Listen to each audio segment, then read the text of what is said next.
আন্তরিকভাবে অনুরোধ করব। আমাদের মাঝে উপস্থিত রয়েছেন ট্রান্সপোর্ট ডিপার্টমেন্টের মাননীয় দিবসীয় ওয়ার্কশপ, সেখানে কি কি বিষয় নিয়ে আলোচনা করা হবে এবং কি?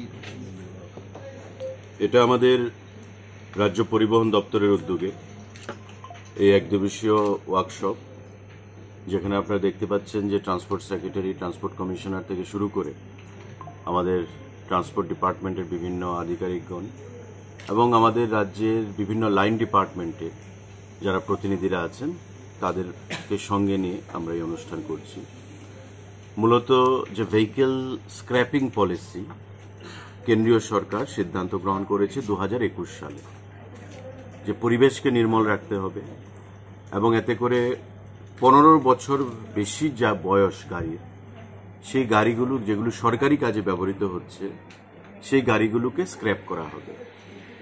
এখানে একটা এজেন্সিকেও দায়িত্ব দেওয়া হয়েছে, এমএসটিসি, তাদের প্রতিনিধিও এখানে আছেন এমএসটিসি থেকে, যারা এই স্ক্র্যাপিং পলিসিটাকে ইমপ্লিমেন্ট করবেন। এবং সারা দেশে আমাদের সরকার এই সিদ্ধান্ত গ্রহণ করেছে, ভারত সরকার মোদীজির নেতৃত্বে, যে পরিবেশকে নির্মল রাখতে গেলে গাড়ির যে ধোঁয়া, যে বিশেষ করে 15 বছরের বেশি যে গাড়িগুলোর বয়স, তার থেকে যে ধোঁয়া বের হয় সেটা পরিবেশকে ক্ষতি করে। এবং এই স্ক্র্যাপিং পলিসি ইমপ্লিমেন্টেশনের মাধ্যমে গো গ্রিন, আমাদের যে স্লোগান, যে পরিবেশকে নির্মল রাখা, সতেজ রাখা, সবুজ রাখা, সেই ধাপেই আমরা এগিয়ে যাব। তো আজকে আমাদের রাজ্যেও ক্যাবিনেট ডিসিশন হয়েছে, গত ক্যাবিনেটের আগের ক্যাবিনেটে, এবং যে এস্টিমেশন, যে অনুমান করা গেছে, এখানে লাইন ডিপার্টমেন্টের বন্ধুরা আছেন, প্রায় 400-এর উপর গাড়ি, 412টার উপর সরকারি ভেহিকেল এমন অবস্থায় রয়েছে যেগুলো 15 বছরের বেশি সময় ধরে চলছে এবং এগুলোকে ইমিডিয়েটলি স্ক্র্যাপিং করা সম্ভব।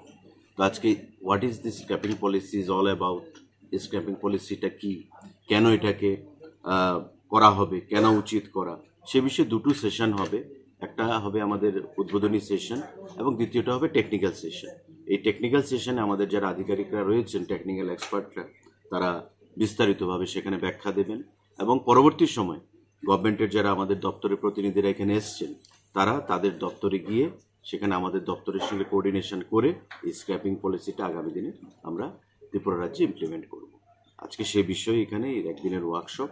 আমি আশা করি এই যে কর্মশালা, তার সফলতা আমরা পাবো আগামী দিনে এবং ভারতবর্ষের সরকারের যে পলিসি, স্ক্র্যাপিং পলিসির মাধ্যমে যে উদ্দেশ্য পরিবেশকে নির্মল রাখা, রোড সেফটি, অ্যাক্সিডেন্টের সংখ্যা কমিয়ে আনা এবং আগামী দিনে আমাদের 2047 সালের মধ্যে দেশকে যে সবুজায়নের দিকে আমাদের লক্ষ্য, সেদিকে আমরা এগিয়ে যাব। Thank you. Today, we are going to organize one day workshop